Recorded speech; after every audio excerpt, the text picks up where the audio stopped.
muchas bolas. Decile a Carlos que ponga orden.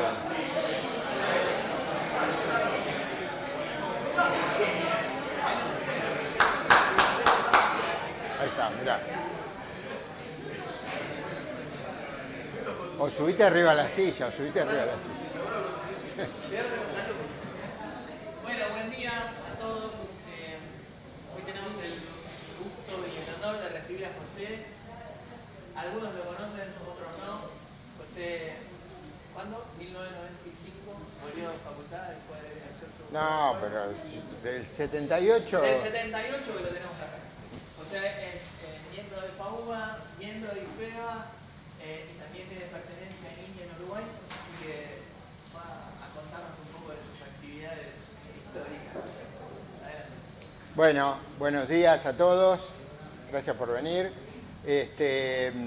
Primero les aclaro por qué lo del título. El título tiene la culpa Martín, que mandó el texto ese de Soriano una semana antes o 2 semanas antes de que yo diera el seminario.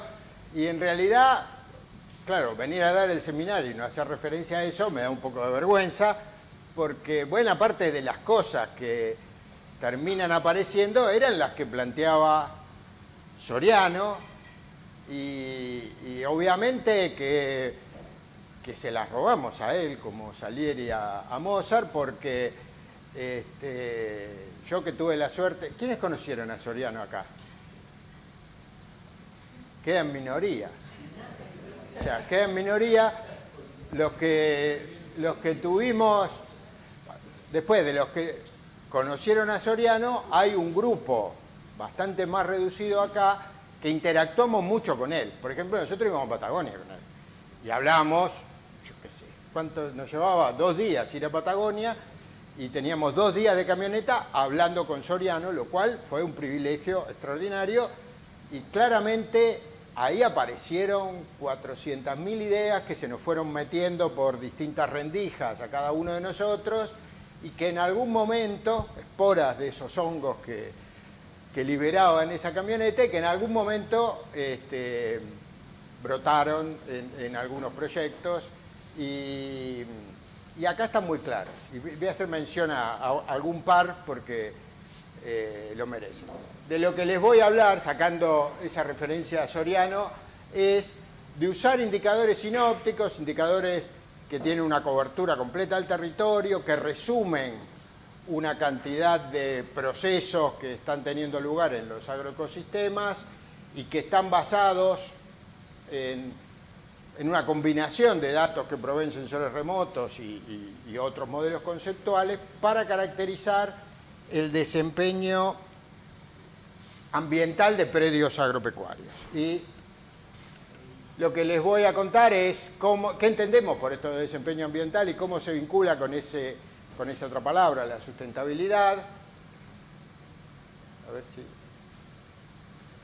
¿Qué entendemos por indicadores sinópticos? Pues yo se los adelanté. Algunas definiciones en torno de esos indicadores, qué quieren decir, para qué sirven y para qué no sirven. Cuál es la utilidad que tienen en el sector agropecuario y algunos ejemplos en el sector público y privado de esto. ¿Qué entendemos por desempeño ambiental? Entendemos una cosa parecida a lo que entendemos por desempeño productivo y económico a nivel predial. O sea, podemos establecer una analogía muy clara. Como en el caso del desempeño ambiental, como el desempeño productivo, el desempeño económico, uno puede mirarlo en distintas dimensiones. O sea, puede mirarlo en términos de los ingresos, de los costos, del beneficio, de la eficiencia, de la necesidad de crédito, etcétera, etcétera. En general, cuando uno habla de desempeño productivo ambiental, tiene situaciones de referencia. Hay un rendimiento objetivo, hay una expectativa de rentabilidad, o sea, nos referenciamos a algo que puede ser el mismo predio en el pasado, una aspiración futura, los vecinos, cantidad de cosas. Y la otra cosa que pasa con estos desempeños productivos, ambientales, económicos, es que nos interesa mucho mirar trayectorias, o sea, nos interesa la foto, pero también mirar la película de lo que ha venido ocurriendo, sobre todo en el pasado, y cómo, a partir de mirar tendencias, hacer proyecciones hacia el futuro. Y la última cosa es que siempre en esto del desempeño, sobre todo cuando termina siendo traducido en términos de buen o mal desempeño, tiene una valoración con un componente subjetivo que deriva de una construcción social que hacemos en torno de qué está bien y qué está mal, y eso ha ido cambiando a lo largo del tiempo. Específicamente, ¿a qué hacemos referencia con desempeño ambiental? Esta es una diapositiva que uso en otros auditorios, pero tiene que ver con pensar cuestiones que están asociadas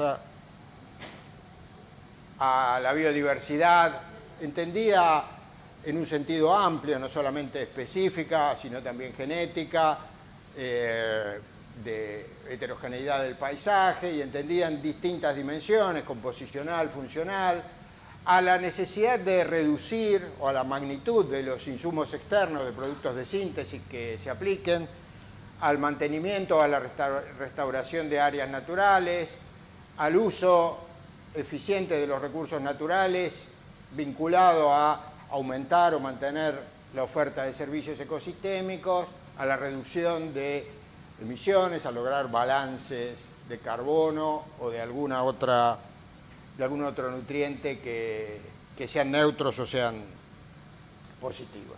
Y eso constituye una cosa que también se habla y que uno busca caracterizar y que asocia esto del desempeño ambiental, que es la huella ambiental. O sea, en qué medida esas distintas dimensiones definen el impacto que tienen las actividades en el territorio. ¿Cómo se vincula con la sostenibilidad?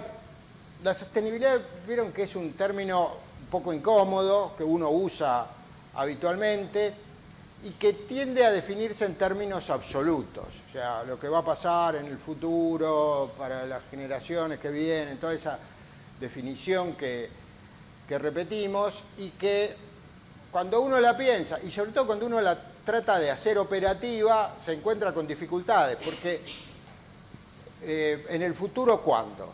10 años, 50, 500, para satisfacer las necesidades de quién. ¿Cuáles son las necesidades de mis nietas? Yo qué sé cuáles son las necesidades, cuáles van a ser las necesidades de mis nietas. O sea, hay una dificultad operativa muy fuerte para traducir la idea esa de sostenibilidad en términos absolutos en métricas. Y entonces uno puede recurrir a cuestiones más relativas. O sea, tengo el sistema en el estado A, hago una cantidad de cosas, acciones, prácticas, diagnostico, etcétera, etcétera, y lo transformo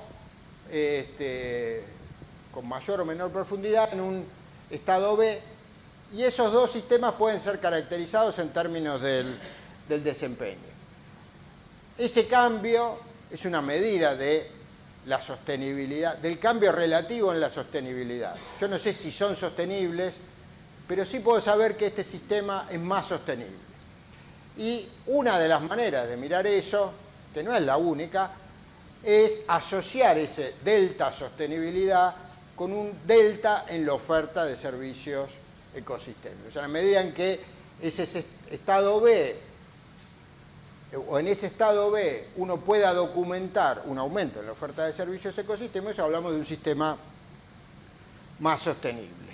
Y esa cuestión del cambio en la sostenibilidad se vincula mucho con eso que les decía antes de la necesidad de mirar películas y mirar trayectorias. Cuando uno piensa en servicios ecosistémicos, sobre todo en esta discusión de caracterizar predios agropecuarios, y lo piensa en términos de ese compromiso, de ese tironeo entre servicios de provisión y servicios de regulación o de soporte, que siempre describimos como un trade-off, y le dibujamos una curva de este tipo.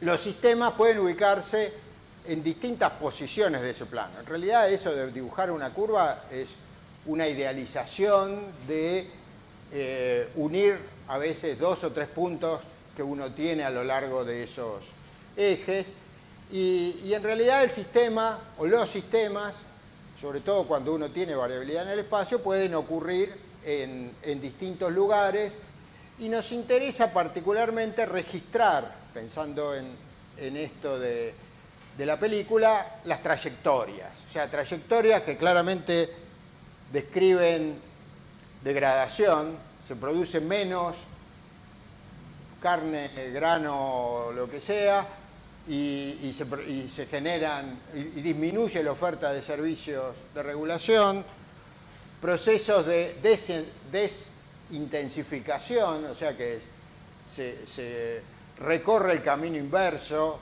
y se asume o, digamos, tiene lugar ese compromiso entre servicios, o hay transiciones más virtuosas que pueden llevar a que simultáneamente aumenten la oferta de servicios de provisión y la oferta de servicios de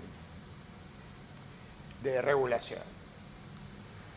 La otra cuestión que viene asociado a esto de incorporar la idea de desempeño ambiental, su medición en los procesos de toma de decisiones, porque un poco está asociado a eso el objetivo último de caracterizarlo, tiene que ver con establecer la analogía con, y es eso, una analogía, ¿no? Una homología con la salud humana, con la salud pública, en donde tenemos que recorrer caminos parecidos, precisar los síntomas, o sea, en el caso de los ecosistemas o de los agroecosistemas, qué servicios se están viendo afectados, dónde y en qué medida, cuál es la etiología del problema, qué factores son responsables y en qué medida, plantearse cuáles son las terapias de remediación, rehabilitación, qué pastillita le tengo que dar al agroecosistema o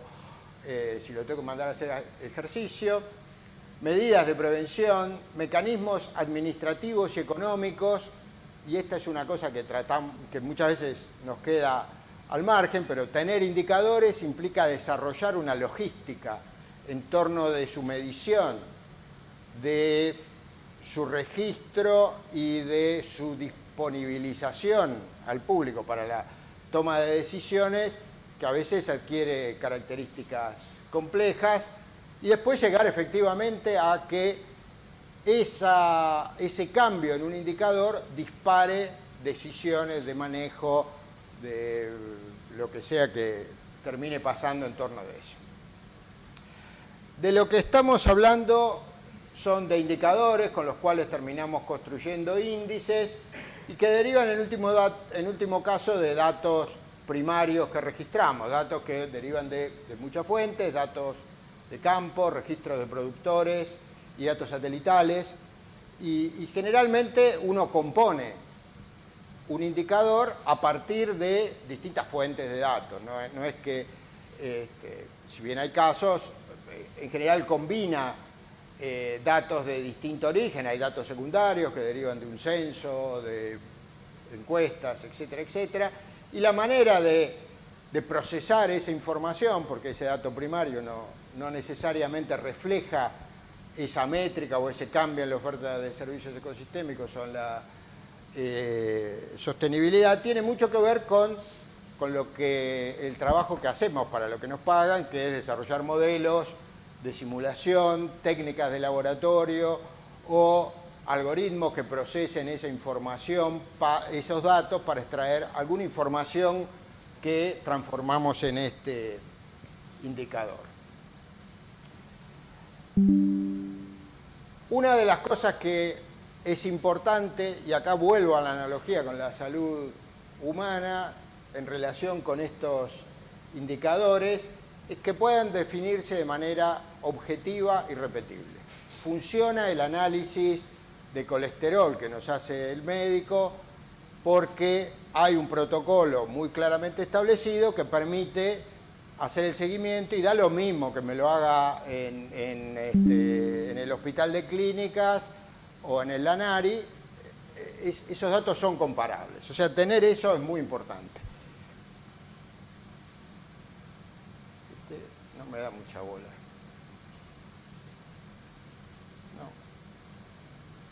No. Anda ahí el... Ah, bueno. Pero la otra cosa es que el concepto ese de desempeño, como el productivo, el ambiental también, y como la salud, como decíamos antes, es una construcción social. O sea, lo que entendemos por salud hoy es distinto a lo que entendíamos por salud hace 50 años y además es distinto. O sea, yo estoy saludable y más o menos, porque si me saco los anteojos, que es un dispositivo tecnológico, no veo nada y mi capacidad de funcionar disminuye prácticamente a cero. La otra cuestión es que aplicar indicadores para medir estas transiciones en sistemas agropecuarios es claramente un proceso técnico, detrás de recolectar datos, de armar los protocolos, de ver qué modelos se utilizan, hay claramente un proceso técnico. Pero también hay un debate político en torno de eso, un debate político en términos de ¿está bien o está mal medir esto?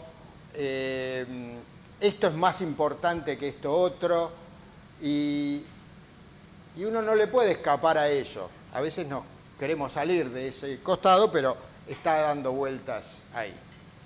Y que como es un tema que tiene una dimensión política muy importante, la construcción de indicadores, además de ser un proceso técnico, condición necesaria, no es una condición suficiente. Hay que generar un proceso participativo e iterativo de manera de que la instalación de un indicador a partir del cual uno va a tomar decisiones tenga la legitimidad social para que los distintos actores lo tomen en cuenta.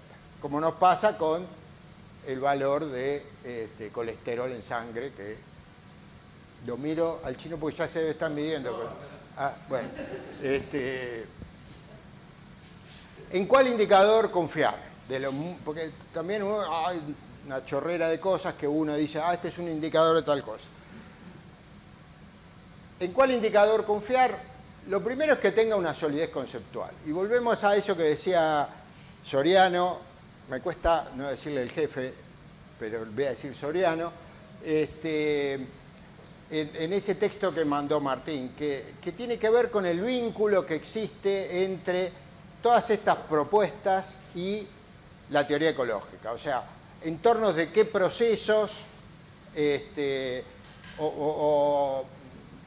qué procesos está efectivamente registrando esa métrica. Esa solidez conceptual viene básicamente del sistema de ciencia y técnica, de las cosas que publicamos y de cómo lo vinculamos con procesos ecosistémicos.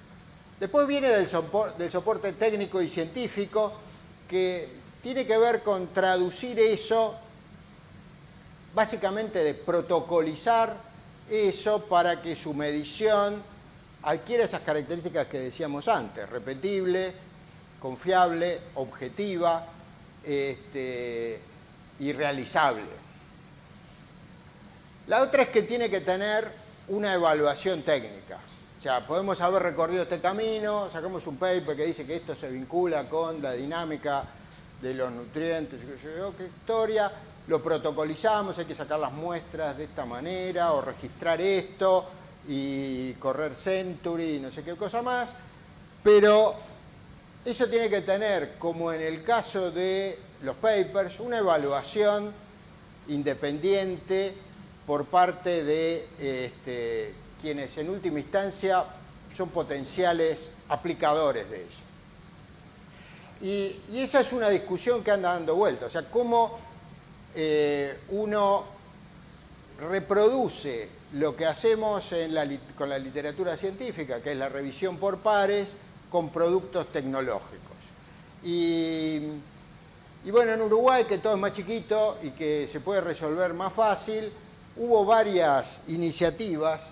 INEA, por ejemplo, tiene una cosa que se llama certificación de tecnologías, Y entonces cuando uno dice, yo tengo una tecnología, bueno, pará, tenés que completar esta ficha, que hay una descripción, no solamente de ese proceso de protocolización del que hablábamos antes, o sea, de cómo se mide, de qué mide, quiénes son los potenciales usuarios, qué consecuencias tiene, bueno, una descripción detallada de la tecnología, no solamente de un indicador, sino también de una nueva variedad de trigo o de una nueva alternativa de suplementación del ganado.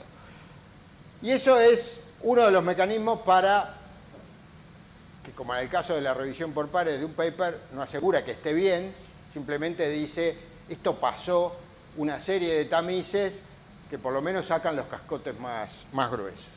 Y la última es la legitimación y la evaluación por parte de los usuarios, en qué medida efectivamente ese indicador termina siendo incorporado en procesos de tomas de decisión, por ejemplo, para certificar un producto. Obviamente esto tiene un ida y vuelta, y sería deseable que ese ida y vuelta nos llevara a aprender un poco más acerca de fundamentar la solidez conceptual de un indicador, protocolizar mejor o lo que sea. ¿Cuál indicador terminar usando para caracterizar el desempeño ambiental de todos los muchos que andan dando vuelta? Hay una serie de pautas, además de la que les mostraba antes, que tiene que ver con en qué medida efectivamente ese indicador registra una dimensión posible de esa sostenibilidad o de ese delta sostenibilidad del que estábamos hablando, cuán buenos son los protocolos a partir de los cuales derivar ese indicador, en qué medida incorpora dimensiones que son particularmente relevantes, cosas que tienen que ver con balance de carbono, de agua, biodiversidad, conservación y salud del suelo y ecotoxicidad y alguna más.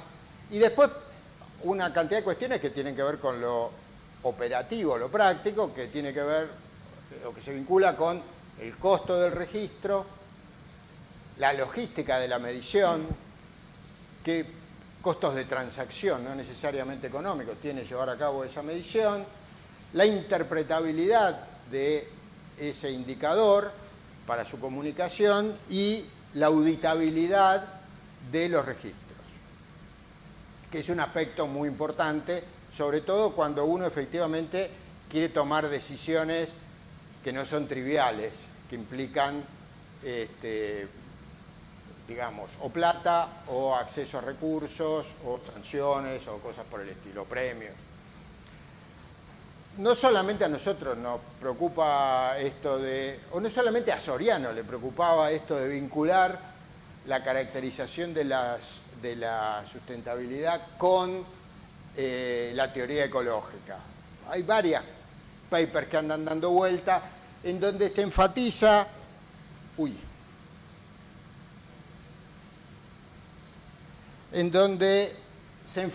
la necesidad de vincularlo a la teoría ecológica. Esta gente de Rothamsted en Inglaterra que lo trabajó y hacen una advertencia. Dicen, nosotros somos ecólogos de comunidades y lo que estamos presentando tiene que ver con el vínculo con esta parte de la teoría ecológica y otros aspectos que no estamos tomando en cuenta y básicamente lo que quieren establecer es esos gradientes de sostenibilidad. Nuevamente pensando en esa idea de sostenibilidad como en términos relativos, no absolutos, y plantean cosas que se repiten. La necesidad de ver que se provean hábitats claves para el mantenimiento de la diversidad, algunos claves, la diversidad de esos hábitats, la necesidad de bordes o de contactos entre cosas distintas, el aumento en la eficiencia en el uso de los recursos y el aumento de la perennidad. Y para estos dos utilizan algunos de los índices que habíamos desarrollado nosotros y que los podemos trazar hasta Soriano en algún momento. Yo les dije que les iba a hablar de los indicadores sinópticos y resumirlos, o sea, métricas que están instaladas en la literatura ya desde hace bastante tiempo y que tienen un vínculo claro, establecido y documentado con algunos procesos ecológicos claves. Y de los que les iba a hablar era de 7 de estos que venimos trabajando y que algunos los desarrollamos acá en el IFEBA y otros vienen de otros lados y que tienen, ¿por qué nos concentramos en estos 7? Porque han pasado esos procesos de certificación.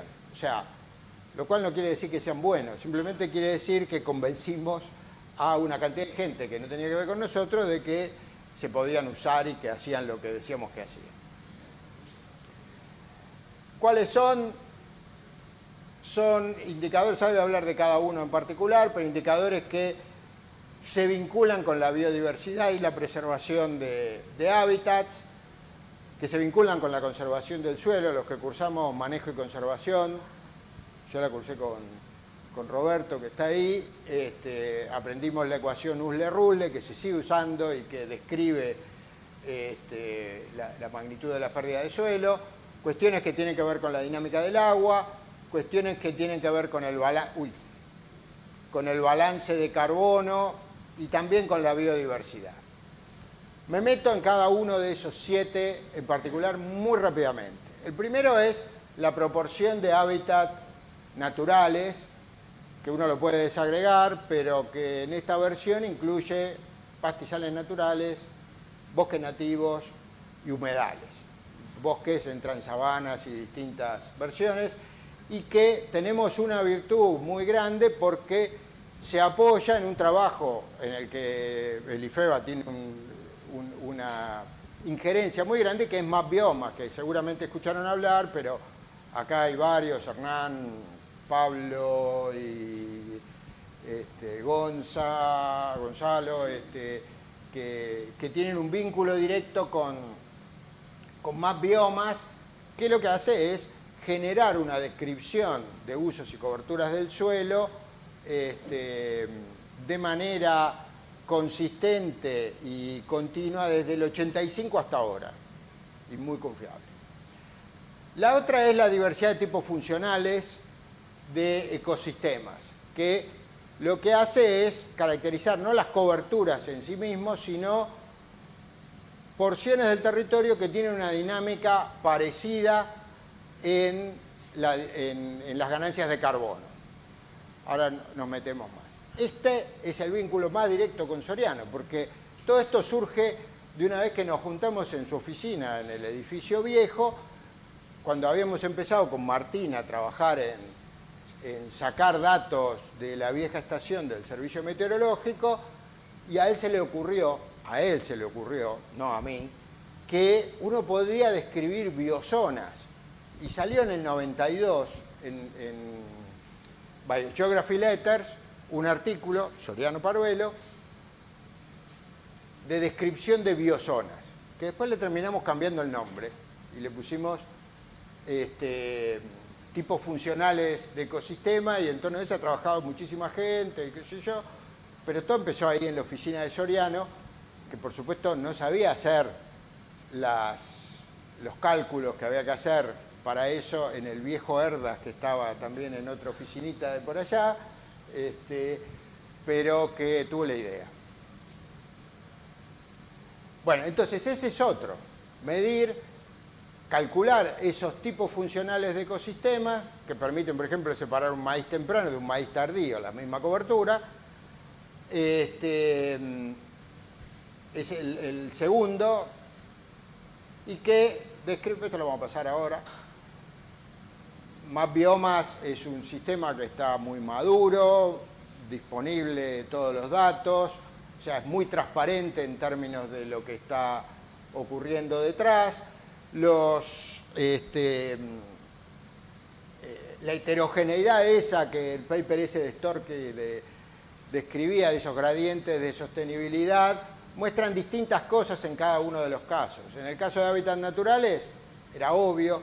En el caso de la diversidad de tipos funcionales, separa básicamente sistemas que pueden ser agrícolas, pero que difieren en su grado de monocultura o monoculturización, digamos. O sea, un valor bajo de diversidad de tipos funcionales corresponde a áreas extensas de plantaciones forestales o sojas, y en cambio valores altos tienen que ver con una diversidad, un parchado, de cosas que no solamente son distintas en términos botánicos, sino que difieren en la manera en la que intercambian carbono con la atmósfera.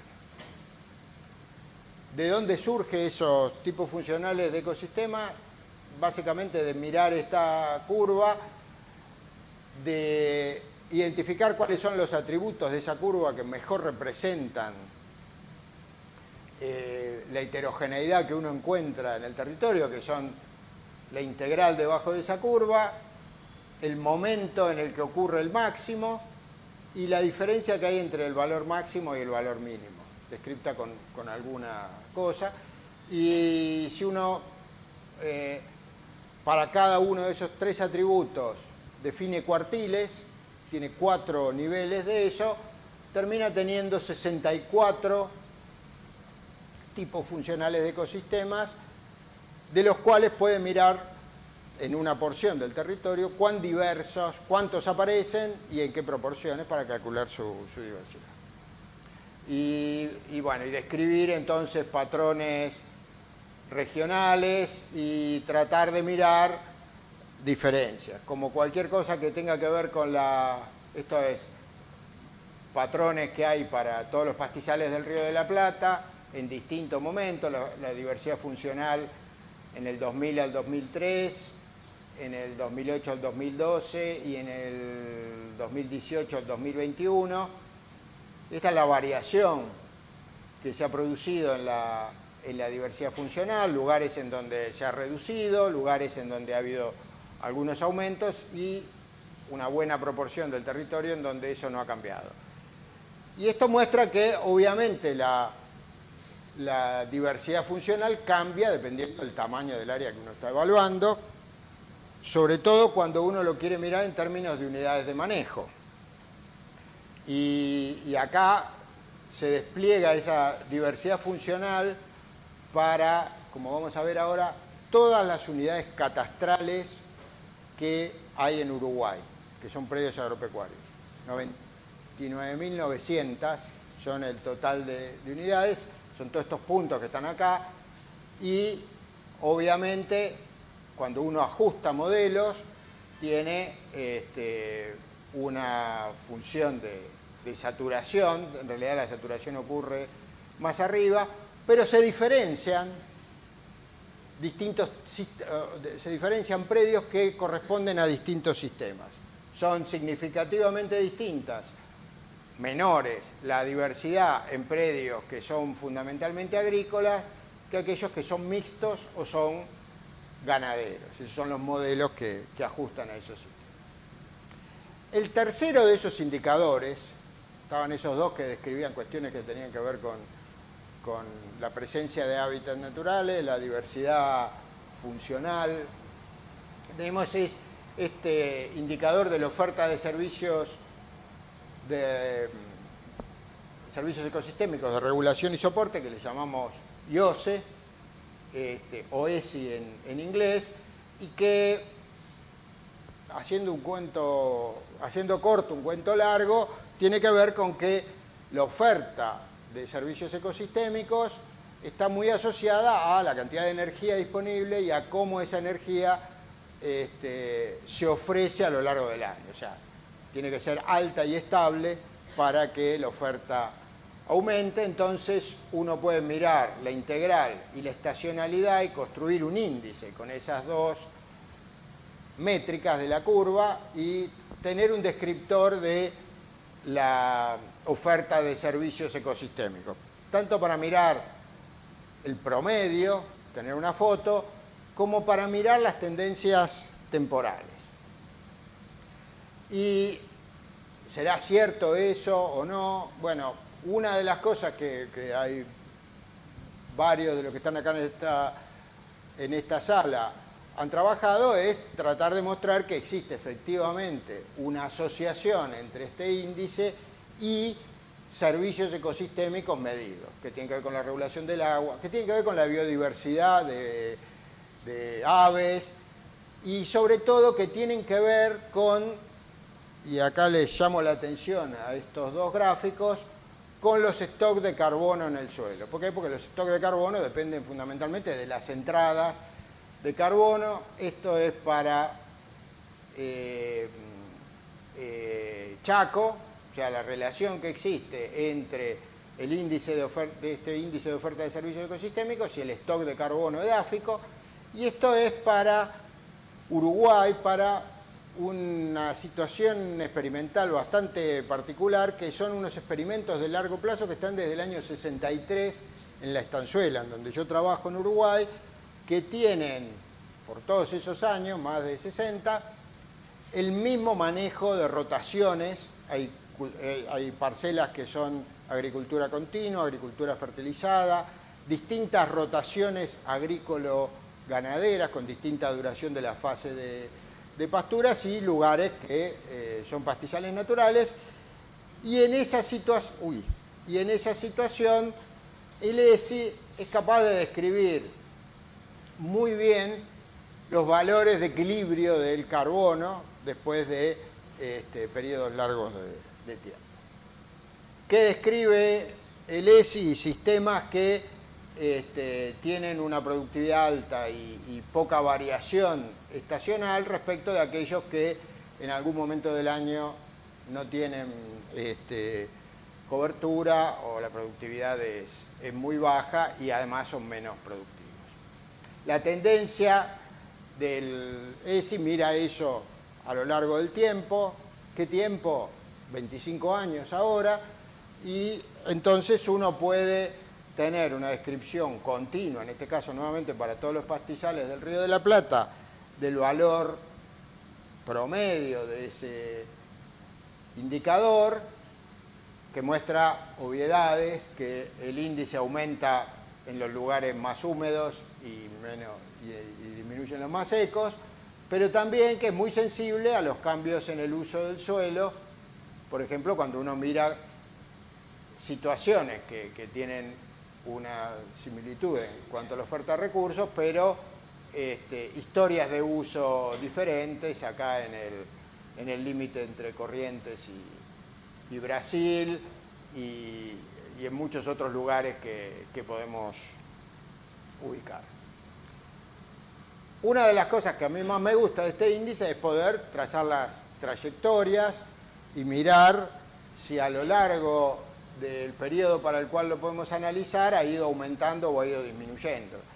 Y esos puntos rojos y azules lo que muestran son lugares en donde la tendencia en este índice fue negativa, significativamente negativa, o fue significativamente positiva. Los blancos no cambió y entonces también uno identifica patrones que se corresponden con las regiones, con las subregiones de los pastizales del Río de la Plata que definió Rolando en su momento, y que uno puede interpretar fundamentalmente en términos de cambios en el uso del suelo.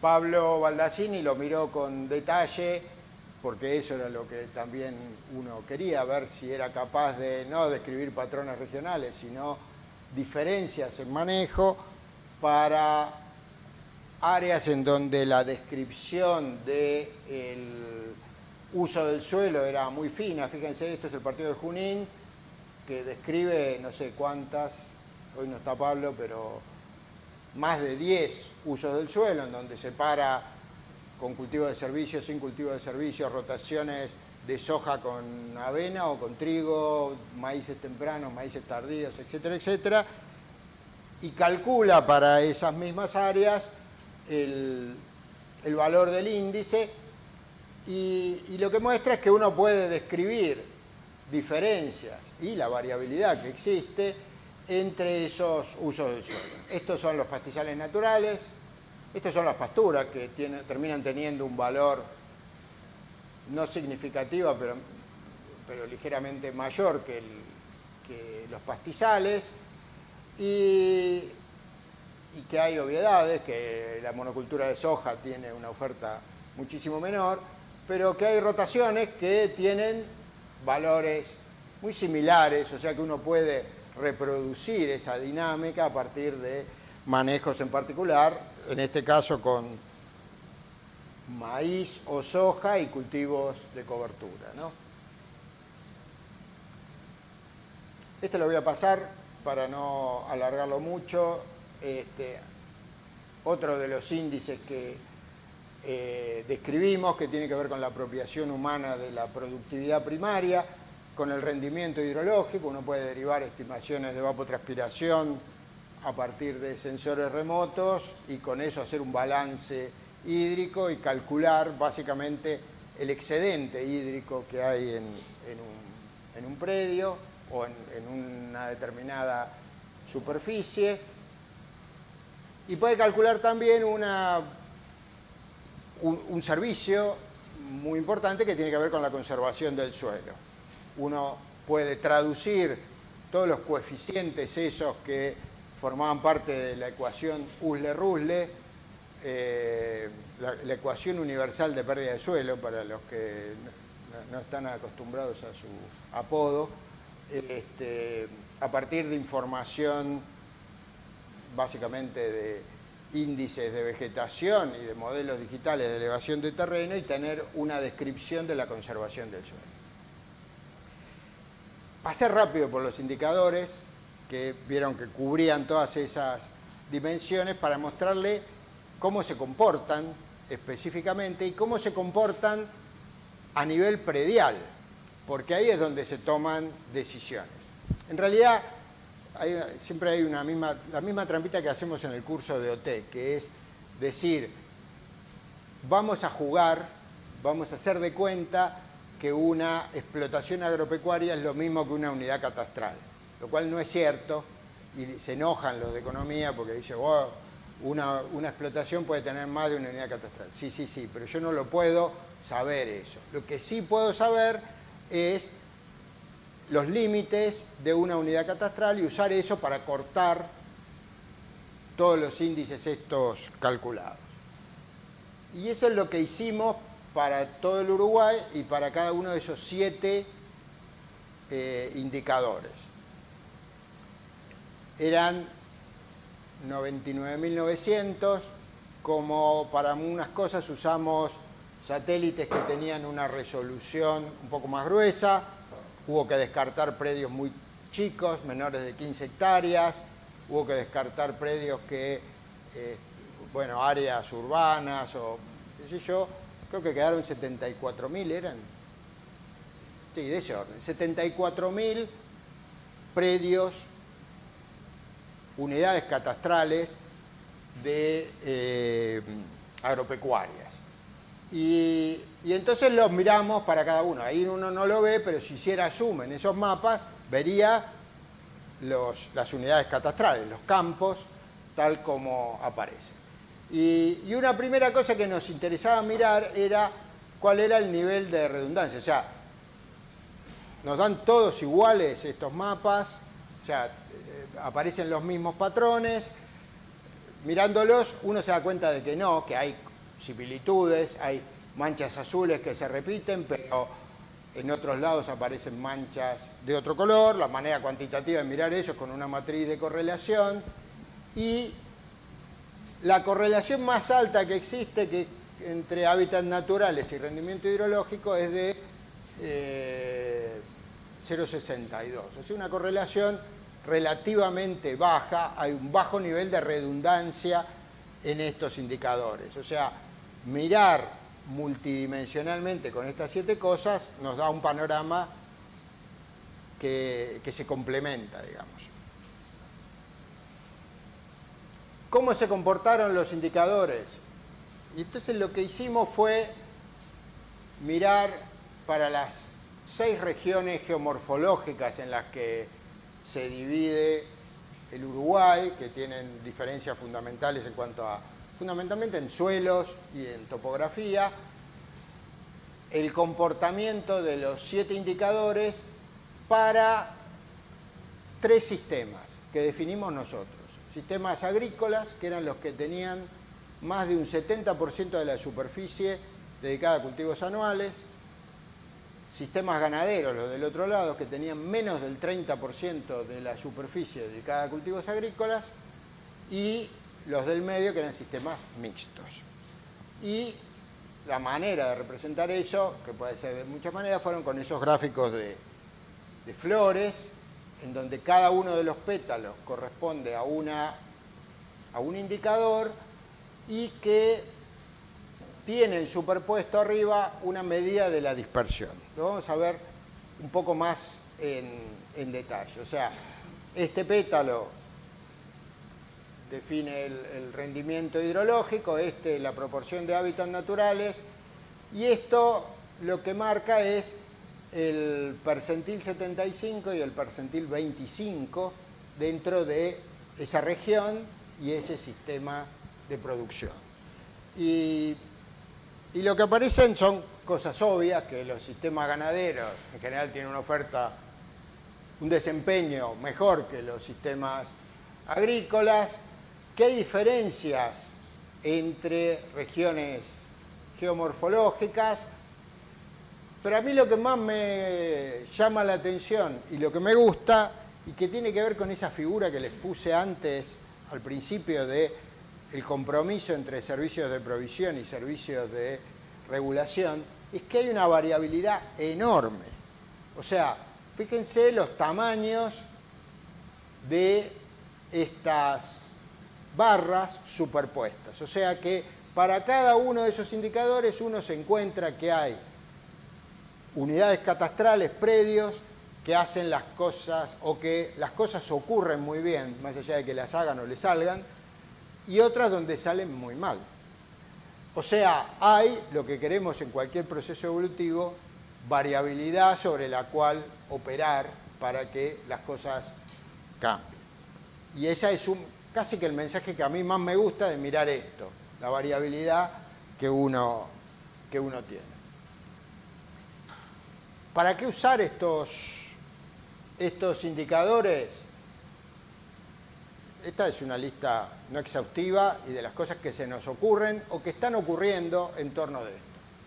Uno es para ver si alguna transición que promovemos por prácticas de manejo, por cualquier tipo de innovación que llevemos adelante, produce un delta de sostenibilidad. O sea, en qué medida y cuáles de esos pétalos se expanden o no cuando se implementan determinadas medidas. Esa es una cosa muy importante. Y sobre todo, generando hipótesis acerca de cuáles son las prácticas de manejo que promoverían cada uno de estos cambios, que es posible hacerlo y es una cosa que a muchos de nosotros nos gusta, que es jugar a ser agrónomos, que a veces quedamos un poco lejos.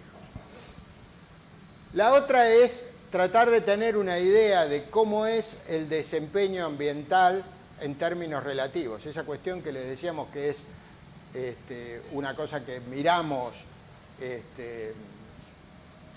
términos comparativos. Uno puede tomar, este es un establecimiento, esos padrones de interés y compararlos con su barrio. O sea, cómo queda estos padrones rojos en cada uno de los indicadores. Acá aparecen los 7 indicadores y esta cajita define la mediana, el percentil 25 y el percentil 75. Y esto permite un diagnóstico en términos relativos y en un contexto ambiental, de disponibilidad de tecnología, de recursos, etcétera, etcétera, más abordable, digamos. La otra cosa es mirar, y este es un artículo que escribió Hernán, mirar cómo se comportan desde el punto de vista ambiental distintos tipos de producciones. Por un lado habíamos separado la orientación productiva, agrícola, ganadera, mixta. Pero en Uruguay hay políticas diferenciadas para lo que se llama la agricultura familiar o la producción familiar. Y hay un registro de producción familiar para entrar en ese registro hay que cumplir una determinada cantidad de condiciones que tiene que ver con el tamaño, que tiene que ver con el vínculo territorial, o sea, vivir en el predio o en las inmediaciones, con la contratación de mano de obra, etcétera, etcétera. Y la ventaja es que sabíamos cuáles eran esos padrones. Había un 6% de la superficie total corresponde a producción familiar y son creo que unos 15.000 productores, por ahí. De los 99.000, 15.000 son producción familiar. Y entonces están mapeados. La producción familiar tiene mejor desempeño ambiental o peor desempeño ambiental que el resto. Hay no sé. Y había muchas cosas que decían que no, que les va peor. Y entonces lo que hicimos básicamente es compararlas. Comparar las flores de los predios no familiares, un concurso de jardinería, mirando las flores en cada uno de esos predios, tanto para los indicadores familiares como para un índice que básicamente era la suma no ponderada, porque no teníamos un criterio para definir cómo ponderarlos, de todos esos indicadores. Y eso da un montón de comparaciones que están ahí abajo y que no nos vamos a meter, pero sí les cuento la comparación del índice, o sea, de la suma de todos esos indicadores. Los rojitos son los familiares y los verdes son los no familiares. Y aquí había dificultades para hacer esta comparación porque eran menos los familiares que los no familiares. Y entonces lo que hizo Hernán fue sortear muchas veces para la misma región y el mismo sistema de producción conjuntos de productores no familiares. Entonces siempre comparó el mismo número con mismo número de productores familiares con el mismo número, pero muchas veces distintos, elegidos al azar, de productores no familiares. Y una de las cosas que surgió, la intensidad del azul marca la cantidad de veces en que esas diferencias fueron significativas, y una de las cosas que se vio es que la diferencia entre lo familiar y el no familiar fue en todos los casos para el índice positiva y en muchos de los casos altamente significativa la diferencia. O sea, existen elementos como para decir que la producción familiar tiene un desempeño ambiental mejor que lo no familiar. Lo miró también en términos de cómo era la resiliencia a la pérdida de hábitat. O sea, si uno miraba el índice de oferta de servicios ecosistémicos, acá en el eje de las IES, a lo largo de un gradiente de transformación del paisaje, en donde acá eran solamente pastizales naturales y bosques, y acá estaba totalmente agriculturizado, cómo era el cambio que se producía en la oferta de servicios ecosistémicos para los familiares, los rojos, y para los no familiares, los verdes. Y este gráfico también a mí me gusta porque primero hay este es casi un gráfico de compromiso, de ese compromiso del que hablábamos antes, ¿no? Esta transformación es básicamente producir más cereales y oleaginosas, y esto es un servicio de regulación. Y lo interesante es ver la dispersión, o sea que describirlo simplemente por estas rectas nos da una mirada extraordinariamente pobre de lo que está pasando. Pero sí nos dice que en promedio la pendiente de esto fue significativamente menor que esto otro, o sea que fue más resiliente la oferta de servicios ecosistémicos a la pérdida de hábitat naturales. Cuarta cosa que estamos tratando de meter, la tipificación de productos a partir del desempeño ambiental. Y acá también hay otra ventaja en Uruguay, que es, bueno, que ahora se está empezando a hablar acá y hay reticencia, que es la trazabilidad del ganado. O sea, absolutamente todas las vacas, o el 99% de los animales, no de las vacas, tienen su caravana y su registro. Tienen DNI cada una de las vacas y uno puede hacer una trazabilidad de dónde están, en qué padrón están los animales. Los productores tienen que declarar una vez por año quiénes son los animales que están en cada uno de los padrones. Eso, entonces, vincula el animal al padrón y al padrón se vincula un desempeño ambiental. El animal que va a faena, que es leído, se le lee con un lector de código de barras, creo que es, la caravana, puede vincularse inmediatamente con el desempeño ambiental. Le podemos poner a cada colita de cuadril que se vende en el supermercado una flor indicando el desempeño ambiental de cada uno de los animales que terminan siendo faenados. Hay una cantidad de otros proyectos que tienen que ver con apoyo de políticas públicas, sobre todo que está llevando adelante el Ministerio de Ganadería, cosas que tienen que ver con sistemas, la promoción de sistemas agroecológicos y resilientes, un programa de fomento de la cría vacuna, o sea, incorporarle la descripción del desempeño ambiental a esos proyectos que entran en esos programas. Otra es que el Banco República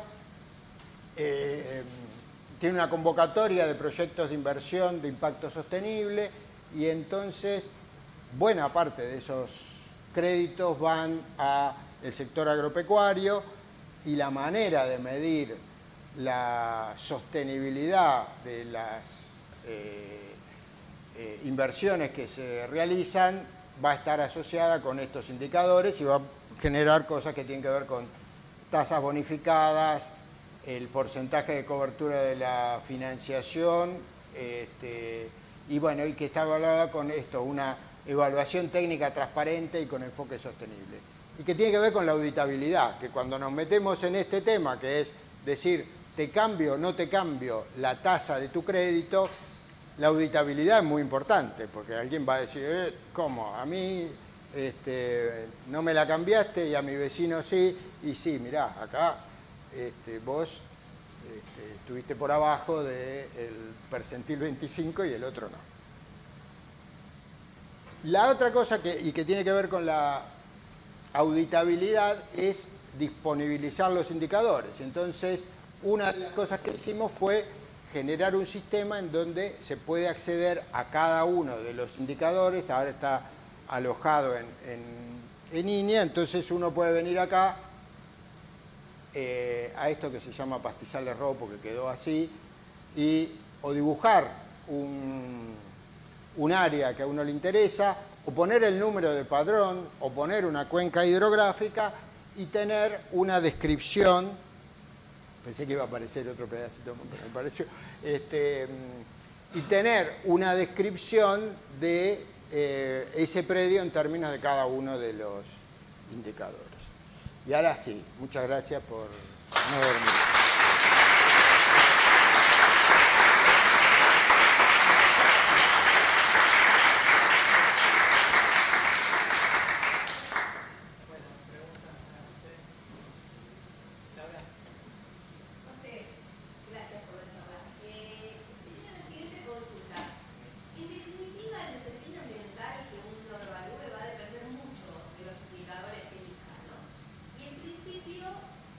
Uno esperaría que el desempeño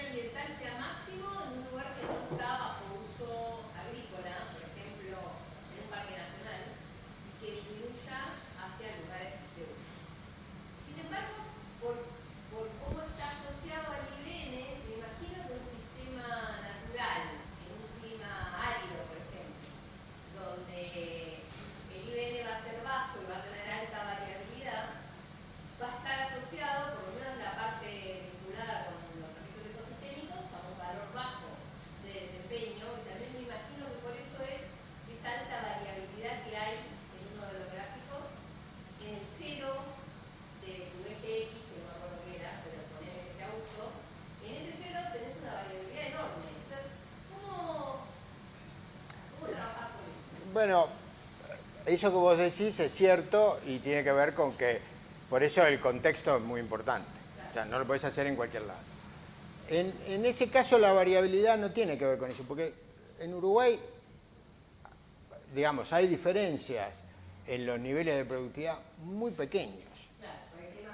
Porque la cantidad de agua, hay alguna diferencia que no percibís a este nivel con la profundidad de los suelos y ese tipo de cosas. O sea, efectivamente esas son diferencias que tienen que ver con otras cosas, con manejos y que pasa a ser uno de de las preguntas más interesantes. O sea,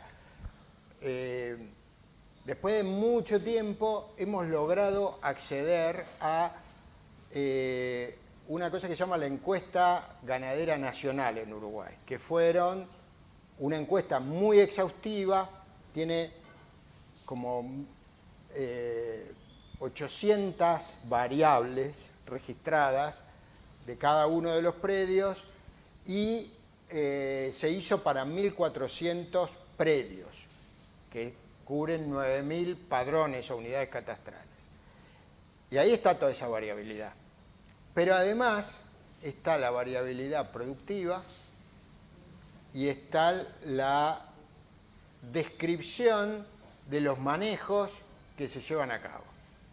O sea, uno puede hacer una síntesis de cuestiones que tienen que ver con el manejo sanitario, con el manejo reproductivo y con el manejo nutricional de los predios.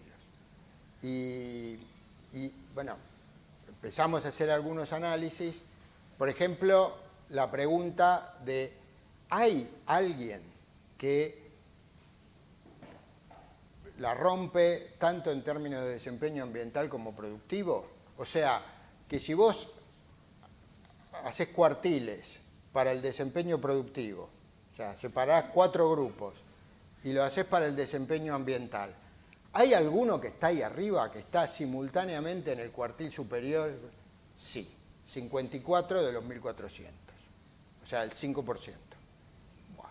No, 54 de 1.100 porque hubo que limpiar algunos. O sea, ¿qué hacen estos tipos o estas tipas para quedar ahí arriba? Y entonces tenemos la base de datos donde la mirada de todo ese conjunto nos puede llevar a entender una cosa que, o a definir una cosa que le venimos llamando buenas prácticas inductivas. La mayor parte de las veces que nosotros definimos lo que llaman buenas prácticas agropecuarias, agrícolas o ganaderas, lo hacemos de manera deductiva. O sea, tenemos un conocimiento, entonces, a partir de todo esto que sé, lo que habría que hacer es esto. Esto es inductivo, o sea, es tratar de ver qué cosas ocurrieron, qué características tienen esos predios que, la palabra determinaron es muy fuerte, pero que se asocian con el mejor desempeño productivo y ambiental. Eso es meternos con esa variabilidad, tratar de entender qué es lo que está pasando. Eso José, los economistas lo llaman análisis de frontera y lo hacen para estudiar la productividad y la eficiencia con respecto a la frontera buscada, ¿no? Claro. Y encontrada. Eso, las distancias de la frontera de cada uno de los productores y se busca cuáles son los factores que mejor explican esa distancia. sí, eso justamente lo estamos haciendo con unos economistas que son los que tenían la base de datos y me costó entender de qué era lo que estaba hablando cuando hablaba de eficiencia, que era esa frontera. Era definir un techo a partir de un modelo y calculaba esa diferencia. Y, bueno, pero sí.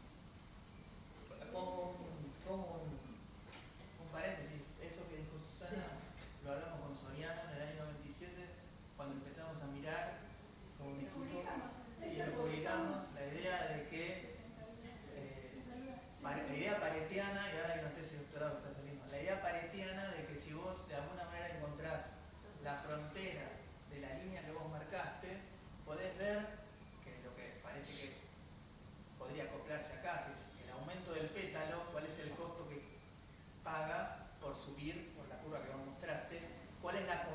transformación del sistema que te hace subir por esa frontera pertiana. Y lo hablamos hace no sé, un montón de tiempo ya con el jefe. ¿Después de la tesis de Pegarza? Sí, es la Bueno, ahí andamos. Seguimos afanándole al jefe. sí. Es una cosa que ¿Cómo estás? ¿Qué si? Querría saber tu opinión respecto a los temas que se ponen de moda, que ahora se habla como una novedad de la agricultura regenerativa. Es un tema, no sé si lo escuchaste, que usan mucho las empresas para promocionar sus productos, entre comillas, amigables con el ambiente, que les suben las cotizaciones en la bolsa, en realidad, ¿no? Pero ¿qué es lo que vos discutiste con tu grupo respecto a las similitudes o diferencias, o cuánto se aparta de lo que Soriano nos enseñó con sustentabilidad tanto tiempo y ahora le ponen el nombre de agricultura regenerativa? Cuento una anécdota del viernes pasado. Ahí puse una figurita que era una aplicación que estamos haciendo con otros compañeros, con Pablo y qué sé yo, que lo que busca es que vos pongas el padrón y que entonces salga una medida de la intensificación observada en ese periodo, o sea, cuántos años de pastura, para sistemas agrícolas, ¿no? Yo hablé mucho de ganaderos, sistemas agrícolas. ¿Cuánto de pasturas, qué longitud tuvo las pasturas, si hiciste cultivos de cobertura, todo lo que sale de MAP Biomas, una estimación de la brecha, nuevamente, de carbono que tenés respecto de modelos que se ajustaban y, o sea, una mirada de la performance que venís teniendo. Y entonces se hizo, porque era una tecnología que se está proponiendo, una mesa con personas técnicas que estaban. Y estaba presente uno de los, no sé qué CEO o qué corno de una de estas empresas que se llenan la boca con agricultura. Nos saltó a la yugular, que cómo van a mostrar eso, que esa es información privada, que qué sé yo. Mirá, es información privada, pero todos los datos que usamos son públicos. O sea, cualquiera lo puede calcular. Lo que estamos haciendo es, con la aplicación, es simplificar. O sea, en todo caso tendría que ir a ver abortado el proyecto Más Biomas o mucha de la investigación que se hizo en carbono orgánico en el suelo. Tarde. O sea, ya eso está. No, pero no puede ser y qué sé yo. O sea, ¿a qué viene esta? Que la mayor parte de los casos que yo conozco, porque lo miré, de esas cosas corporativas de agricultura regenerativa, ni hablar de los bonos de carbono, son una mentira infame, desde todo punto de vista. Y si no lo fueran, ¿cuál es el problema de documentarlo de manera independiente? Que es lo que le está diciendo uno. Dice, fenómeno, te creo que vos estás haciendo esto, pero como el caso del médico, que yo digo, te juro que no probé ninguna longaniza y que le aflojé al queso y que salgo a caminar 4 horas todos los días y mira el colesterol y el colesterol sigue en 280 y bueno, no te tengo que creer, te tengo que evaluar. una más.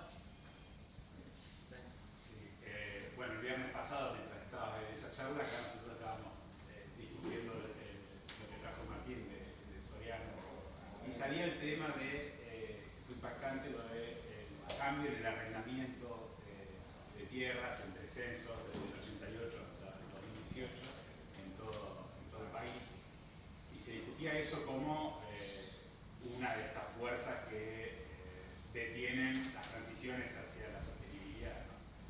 Y bueno, acá veo con el desarrollo de estos indicadores una ventana para meterse en eso. ¿Qué uso les ves o qué proyección les ves a medir esto y relacionarlo con tratar los problemas de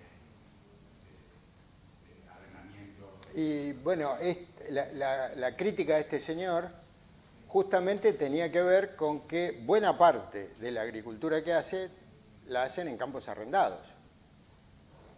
Entonces, de esta manera vos tenés arrendatario y arrendador tienen un elemento objetivo para mirar cuál fue el impacto de las prácticas agrícolas que hizo este señor que durante 5 años arrendó el campo. Y a mí me parece que más allá de que se implemente de una manera oficial o que haya otras cosas, hay una virtud que es te estoy mirando.